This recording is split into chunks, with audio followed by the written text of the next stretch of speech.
ఓం గం గణపతయే నమః. ఓం దుం దుర్గాయే నమః. ఓం గురవే సర్వలోకానాం విషజే భవరోగిణాం నిధయే సర్వవిద్యానాం శ్రీ దక్షిణామూర్తయే నమో నమః. శ్రీ మేధా దక్షిణామూర్తయే నమః. ఆదిత్యాయ చ సోమాయ మంగళాయ బుధాయ చ గురుశుక్ర శనిభ్యశ్చ రాహవే కేతవే నమః. ఈ యొక్క నవగ్రహ స్తోత్రాన్ని ఎవరైతే ప్రతినిత్యము కూడా చక్కగా తలుచుకుంటారో వారందరికీ కూడా ఈ జన్మలో కలిగేటటువంటి ఆయురారోగ్య వృద్ధి తప్పకుండా కలుగుతుంది అని ఋషివచనం.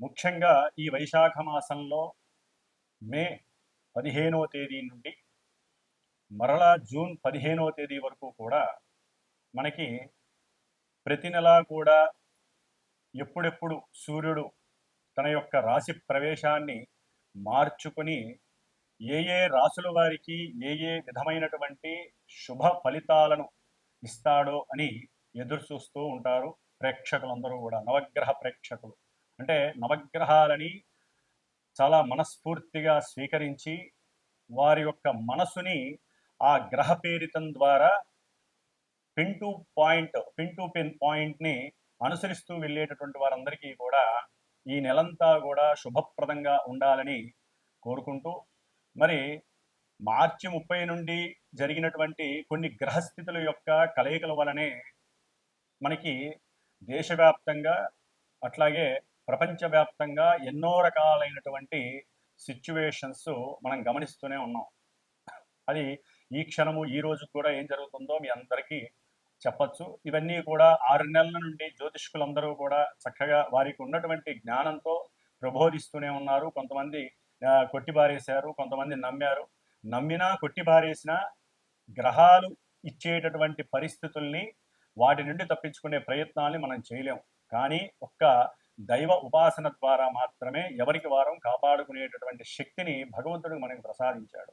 మరి ఈ సూర్య భగవానుడు అట్లాగే ఈ ఈ నెల అంటే ఈ నెలలో మే 14వ తారీఖు మధ్యాహ్నం నుండి కూడా మరి దేవతలందరికీ గురువైనటువంటి ఆ బృహస్పతి వృషభ రాశిలో నుండి మిథున రాశిలోకి సంచరిస్తుంటే ఈ గ్రహాలన్నింటినీ తిప్పేటటువంటి సూర్య భగవానుడు మేషరాశి నుండి వృషభ రాశిలోకి తన యొక్క సంచారాన్ని మే 15వ తారీఖున చక్కగా వృషభ సంక్రమణం ద్వారా మనందరికీ కూడా ఆయన యొక్క సూర్యకిరణాల ద్వారా ఆయుష్ని, ధనాన్ని, మేధస్సుని ప్రసాదిస్తున్నారు.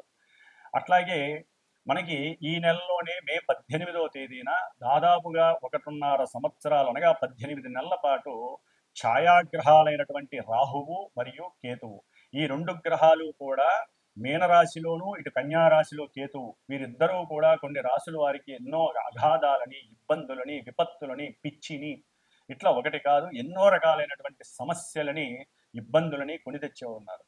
కొంతమంది రాశులకి ఇప్పుడు ఈ రాహుకేతువుల వలన దోషము, మరికొంతమందికి చక్కగా విముక్తి కలుగుతున్నాయి. అవి ఏవే రాశిలో కూడా ఆల్రెడీ మీ అందరికీ కూడా కొన్ని వీడియోల ద్వారా పరిచయం చేశారు ఎంతోమంది జ్యోతిష్కులు. మరి వీరిద్దరూ కూడా మే 18వ తేదీన రాహువు కుంభరాశిలోకి అట్లాగే కేతువు సింహరాశిలోకి చక్కగా ప్రవేశాన్ని చేస్తున్నారు. మరి గురువు అయిపోయింది, రాహు అయిపోయింది, కేతు అయిపోయింది. అసలు సిసలైనటువంటి గ్రహము, చాలా కోపావేశము, భూమిపుత్రుడు, ప్రతి మనిషికి ఏదైతే ఉండకూడదో కోపము, ఆవేశము, ఇవన్నీ ఏవైతే ఉండకూడదో అవన్నీ ఉన్నటువంటి పుష్కలంగా ఉన్నటువంటి గ్రహం మంగళుడు, అట్లాగే కుజుడు, అంగారకుడు అంటారు. ఈయన జూన్ 6వ తేదీన అయిపోయి 7వ తేదీన నీచస్థితి అయినటువంటి కర్కాటక రాశిలో నుంచి చక్కగా సింహరాశి మిత్రక్షేత్రమైనటువంటి అగ్నితత్వపు రాశి అయినటువంటి మిత్రక్షేత్రంలోకి అడుగు పెడుతున్నాడు. ఎవరితో ఉంటాడు ఆయన? కుజవత్ కేతువు అంటారు. యాక్చువల్లీ కుజుడిచ్చే ఫలితాలన్నీ కేతు ఇస్తాడు అని చెప్పి మనకి శాస్త్ర ధర్మం. మరి వీళ్ళిద్దరూ కలుస్తున్నారు, కుజకేతువులు సింహరాశిలో. సామాన్యమైనటువంటి యోగము కాదండి, మహా అవయోగంగా చెప్పుకోవాలి ఈ యొక్క కుజకేతువుల యొక్క కలయిక. అట్లాగే శని రాహువులు కలిసి ఉన్నటువంటి వారు కాస్త రాహువు విడిపోతున్నాడు. కొంతవరకు అది ప్రపంచానికి క్షేమము, అట్లాగే కొన్ని రాశుల వారికి కూడా క్షేమప్రదము అని మనం చెప్పుకోవచ్చు. కాబట్టి ఈ కుజుడు జూన్ 7వ తేదీన కేతువుతో కలిసి సింహరాశిలోకి వచ్చినప్పుడు కొన్ని రాశుల వారికి, ముఖ్యంగా మేషము, వృశ్చికము లగ్నముగా ఉన్న వాళ్ళకి, రాశులుగా ఉన్నటువంటి వారికి, అట్లాగే ఎవరికైనా సరే కుజుడు యొక్క నక్షత్రాలైనటువంటి మృగశిర, చిత్త, ధనిష్ట ఈ నక్షత్రాధిపతి అయినటువంటి మరి అధిపతి కుజుడు కాబట్టి ఈ కుజుడు కేతువు కలిసినటువంటి ప్రభావం వారి మీద ఉంటుంది. అట్లాగే ఎవరికైతే వారి యొక్క జన్మజాతకంలో కుజ మహర్దశ కానీ కుజ అంతర్దశ కానీ నడుస్తుందో వారికి కూడా కొన్ని అవాంతరాలు, ఇబ్బందులు కలగడానికి అవకాశాలు పుష్కలంగా ఉన్నాయి. కాబట్టి వీళ్ళందరూ కూడా తప్పనిసరిగా సర్పగ్రహ దోష నివృత్తి కోసము, అంటే కుజుడు కేతువు అటు రాహుకేతువులకి కుజుడికి అస్సలు పడదు కాబట్టి కంపల్సరీ ఇంకా ఎన్నో రకాలైనటువంటి ప్రమాదాలకి దారి తీసేటటువంటి అవకాశం ఉంది. ప్రపంచ క్షోభం కూడా కలగడానికి అవకాశం ఉంది. ముఖ్యంగా రాజకీయ నాయకులు అట్లాగే దేశాధ్యక్షులకి ఇది ఒక గండంగా కూడా మనం భావించాలి. అయితే మన దేశంలో ముఖ్యంగా కర్మభూమి, యజ్ఞభూమి కాబట్టి ఈ యొక్క రాహుకేతువులు కుజుడు యొక్క ఈ మిశ్రమ ఫలితం, అంటే వీళ్ళందరూ కలిసినటువంటి సంయోగ ఫలితము ఎదిరించడానికి ఒక్క సుబ్రహ్మణ్యేశ్వర స్వామి ఒక్కడే మహానుభావుడు. ఆయన్ని మనం ఆరాధించటం, ఆయన హోమాలు ఎంత చేసుకుంటే అంత మంచిదండి. దాదాపుగా జూన్ 7వ తేదీ నుండి జూలై 29వ తేదీ వరకు దాదాపుగా ఈ కుజకేతువులు కలిసి ఉంటారు. ఈ మధ్యకాలంలో చాలా ఇబ్బందికరమైనటువంటి పరిస్థితులు ఉంటాయి. అట్లాగే జూన్ 17వ తేదీ నుండి జూన్ 30వ తేదీ వరకు కూడా ఈ రాహువు కేతువు మధ్యలో దాదాపుగా గ్రహాలన్నీ ఉంటాయి. అంటే చంద్రుడితో పాటుగా మిగతా సప్తగ్రహాలు ఉంటాయి కాబట్టి ఇది కాలసర్ప యోగ దోషము అంటారు. కాబట్టి ఏది జరిగినా ఇబ్బందులు కానీ, అవాంతరాలు కానీ, అగాధాలు కానీ ఈ మధ్యలోనే జరుగుతాయి ప్రపంచానికి మొత్తానికి కూడా. కాబట్టి అవన్నీ ఆపటానికి అందరం కూడా తప్పనిసరిగా ఎవరికి అవకాశం ఉన్నవారు వారి సొంత జాతకరీత్యా కానివ్వండి, ప్రపంచ క్షేమం, దేశక్షేమం కోసం ఆ సుబ్రహ్మణ్యేశ్వర స్వామి ఆరాధనలు, పూజలు, హోమాలు చేయటం ద్వారా వాళ్ళు శాంతించి, కుజరాహుకేతువులు శాంతించి దేశం సుభిక్షంగా ఉంటుంది. ఈ యొక్క కొట్లాటలు కానీ, యుద్ధాలు కానీ, ఈ భయ ప్రకంపనాలు కానీ ఇవన్నీ కూడా తగ్గిపోతాయి. ఎన్నో అగ్ని ప్రమాదాలు జరగడానికి అవకాశం ఉంది. ఎన్నో రకాలైనటువంటి రాజదండనలు, అంటే రాజకీయ పరంగా ఎన్నో ఇబ్బందులు ఎదురే అవకాశాలు ఉంటాయి. ఇవన్నీ కూడా మనం దరిమిలా పక్కకి తోసేయడానికి అవకాశం ఉంటుంది.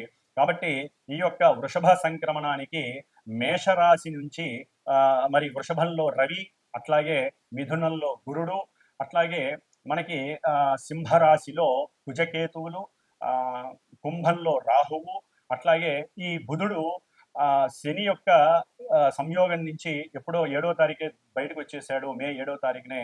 శుక్రుడు కూడా ఇప్పుడు దాదాపుగా మే 31 అంటే మే 31వ తేదీన శని నుంచి విడి మేషరాశిలోకి వస్తున్నాడు. కాబట్టి ఒక్క శని మాత్రమే మనకి మీనరాశిలో ఉంటాడు కాబట్టి సాధ్యమైనంత వరకు కొంత ప్రభావం, అంటే మనకి కలిగేటటువంటి కొన్ని ఇబ్బందుల నుంచి ఈ ఒక్క శని మాత్రమే ఉంటాడు కాబట్టి ఇబ్బందులన్నీ కూడా తొలగిపోతాయి. ప్రపంచం కొంచెం సుభిక్షంగా ఉండడానికి అవకాశం ఉంటుంది.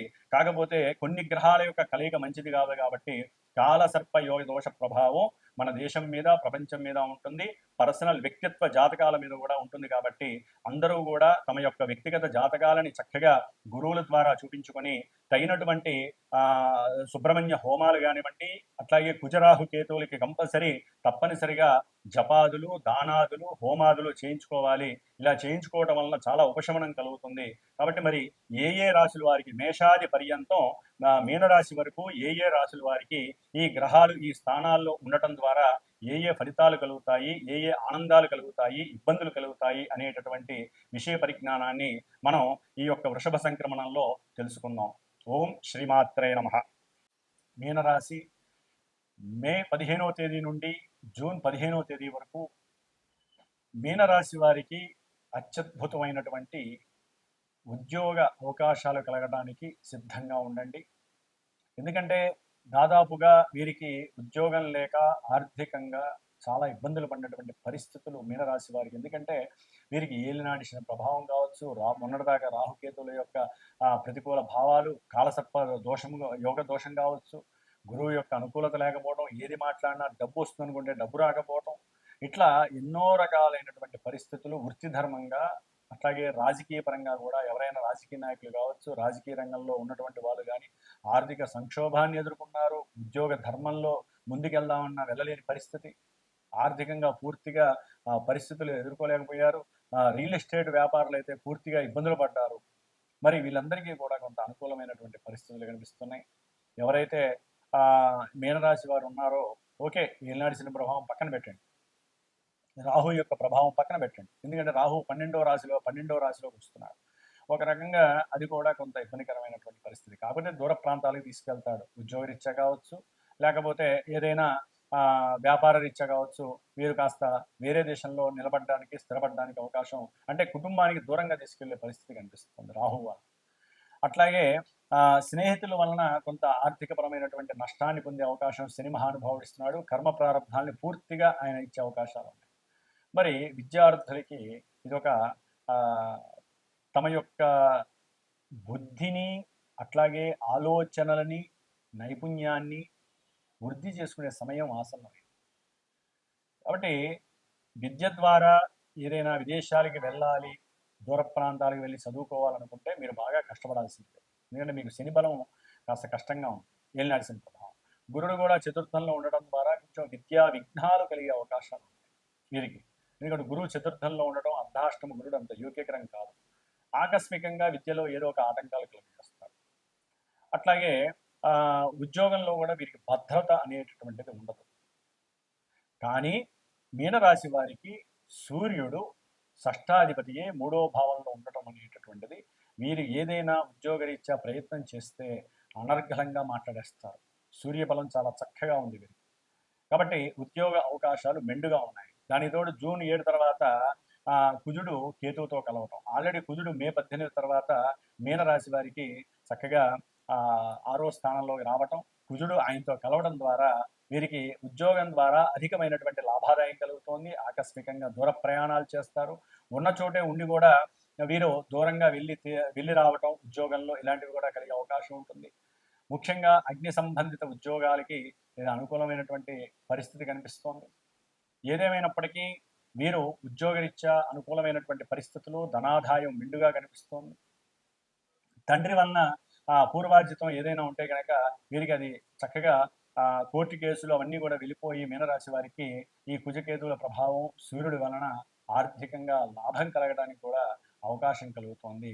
ముఖ్యంగా ఎవరికైనా లైఫ్ ఇన్సూరెన్స్లు అలాంటివి రావాలనుకుంటే అవి కూడా వచ్చేసి ఆర్థికంగా వీరికి సపోర్ట్ చేస్తాయి. దాని ద్వారా వీరికి అది చదువురీత్యా పెట్టుకోవడం, దూర ప్రాంతాలకు వెళ్ళి చదువుకునే వాళ్ళకి ఈ యొక్క ధనం, అంటే తండ్రి యొక్క ధనం కావచ్చు, తన యొక్క ముత్తాతల ధనం కావచ్చు, కాస్త లాభపడుతుంది. ఉద్యోగరీత్యా కూడా వీరికి డెవలప్మెంట్ బాగుంటుంది. వ్యాపారస్తులు ఎవరైతే ఉన్నారో వారు కనుక కొంచెం శ్రద్ధ పెట్టి వారు మాట్లాడే మాట కొంచెం లౌకిక జ్ఞానాన్ని కూడా ప్రదర్శించి ఉన్నతమైనటువంటి వాక్కుని కనుక ఉపయోగిస్తే చక్కటి ఆర్థిక లాభం అనేటటువంటిది ఈ యొక్క నెలలో వీరికి కనిపిస్తోంది. ఎందుకంటే శుక్రుడు మే 31 తర్వాత మేషరాశిలోకి 2వ స్థానంలోకి రాగానే చక్కటి ధనాదాయం ఆకస్మికంగా లభిస్తోంది. ప్రయాణం ద్వారా కూడా ధనం లభించే అవకాశం ఉంటుంది. అట్లాగే కొత్తగా ఎవరో ఒకరు పరిచయం అవటం, కుటుంబంలో ఉన్నటువంటి వాళ్ళే పరిచయం అయ్యి వారితో సత్సంబంధాలు కలుపుకునేటటువంటి పరిస్థితులు కూడా మీనరాశి వారికి వస్తుంది. ఇక్కడ కొంచెం జాగ్రత్తగా ఉండాలి. అట్లాగే ఈ కుజ కేతువుల యొక్క, రాహు యొక్క ప్రభావం వలన వీరికి కొంత ఉద్యోగంలో వచ్చినప్పటికీ కూడా కొంచెం ఎగుడు దిగుళ్ళు, కష్టాలు, ఫ్లక్చువేషన్స్ కనిపించే అవకాశం ఉంటుంది.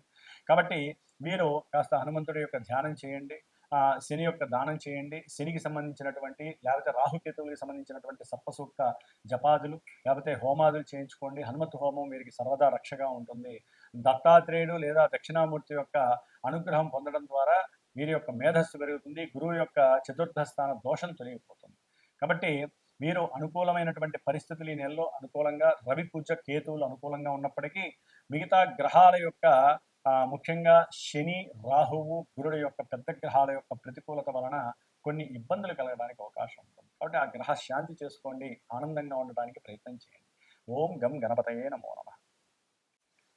వీక్షించేటటువంటి అందరికీ కూడా ఒక శుభార్థమై ఒక విషయాన్ని తెలియచేయాలనే ఉద్దేశంతో ముఖ్యంగా ఈ యొక్క అంతరిక్షంలో గ్రహాలను వేధించేటటువంటి రాహుకేతువులు ఈ యొక్క మే 18వ తేదీన కుంభరాశిలోకి రాహువు, సింహరాశిలోకి కేతువు, ప్రవేశిస్తూ జూన్ 7వ తేదీ నుండి జూలై 29వ తేదీ వరకు కుజుడు కేతువుతో కలిసి ఇక్కడ కుజ కేతు రాహు యొక్క ప్రభావం ముఖ్యంగా అన్నదమ్ముల యొక్క విషయపరంగా కానివ్వండి, లేకపోతే కొంతమంది రాసుల వారికి వారి యొక్క భావాల రీత్యా సంతానం మీద, ముఖ్యంగా ఈ యొక్క కుజకేతు రాహు యొక్క ప్రభావం సత్సంతానం మీద, కోపావేశాలు ఎక్కువగా ఉన్నటువంటి వారి గురించి, అట్లాగే సంతాన ప్రాప్తి గురించి, ఉద్యోగ విషయం, లేకపోతే రియల్ ఎస్టేట్స్కి సంబంధించిన వాళ్ళకి, లేకపోతే మిలిటరీ పోలీస్ వ్యవస్థల్లో పనిచేసేటటువంటి ఎవరైనా సరే ఉద్యోగస్తులకు కానివ్వండి, అట్లాగే క్షురకర్మలు అంటే ఎవరైతే ఈ బ్యూటీషియన్స్, మెన్స్ ఫర్ సెలూన్ అని ఉంటాయి వారికి కానివ్వండి, అట్లాగే శస్త్రచికిత్సలు చేసేటటువంటి డాక్టర్లకు సంబంధించి, అన్నదమ్ముల సమస్యలు ఉన్నటువంటి వారు, పిత్రార్జితం మాత్రార్జితం ఉన్నటువంటి వారికి, ముఖ్యంగా జాతకంలో కూడా కాలసర్ప యోగ దోషం, వివాహం కానటువంటి యువతీ యువకులు ఎవరికైనా సరే సౌభాగ్య దోషం ఉన్నటువంటి వారికి, ఈ కుజుడి వలన ఎవరైతే ఇబ్బందులు పడుతున్నారో వివాహం కానటువంటి వారు కానివ్వండి, అట్లాగే ఉగ్రంతో ఎప్పుడూ కోపము ఆవేశంతో ఉన్నటువంటి వారు, కొట్లాటికి దిగేటటువంటి వారు, వీరందరికీ కూడా కొంచెం ఇబ్బందికరమైనటువంటి పరిస్థితులు కలుగుతున్నాయి. కాబట్టి ఈ కుజరాహు కేతువుల యొక్క సమన్వయం గురించి ఈ 41 రోజులు శ్రీమాతా జ్యోతిషాలయ పీఠం, మా యొక్క పీఠంలో ఈ యొక్క కుజరాహు కేతువులకి జపం ఆచరిస్తూ నిత్యము కూడా 6 సార్లు సర్పసూక్త జపాన్ని ఆచరిస్తూ వీరి యొక్క ఉపశమనార్థమై ఈ 41 రోజుల్లో తమిళనాడులో ఉన్నటువంటి 6 క్షేత్రాలు, సుబ్రహ్మణ్య క్షేత్రాలు దర్శనం చేసుకొని ఎవరైతే గోత్రనామాదులు ఇచ్చి వారి యొక్క పేరు నమోదు చేసుకుంటారో వారందరి పేర్ల మీద ఆ యొక్క క్షేత్రాలకు వెళ్ళినప్పుడు ఈ గ్రహాలకు సంబంధించి జపము, అట్లాగే సర్పసూక్త జపాన్ని ఆచరించి చివరిలో ఇక్కడ సుబ్రహ్మణ్య పాశుపత హోమాన్ని, నవగ్రహ హోమంతో పాటుగా సుబ్రహ్మణ్య పాశుపత హోమం అనేటటువంటిది ఏర్పాటు చేసి ఆ యొక్క భస్మాన్ని, ఆ యొక్క కంకణాలు ఏదైతే వెళ్ళొస్తామో ఆ 6 క్షేత్రాల్లో పూజ చేయించినటువంటి కంకణాన్ని కూడా మీకు అందజేసేటటువంటి ప్రయత్నము నేను చేస్తాను.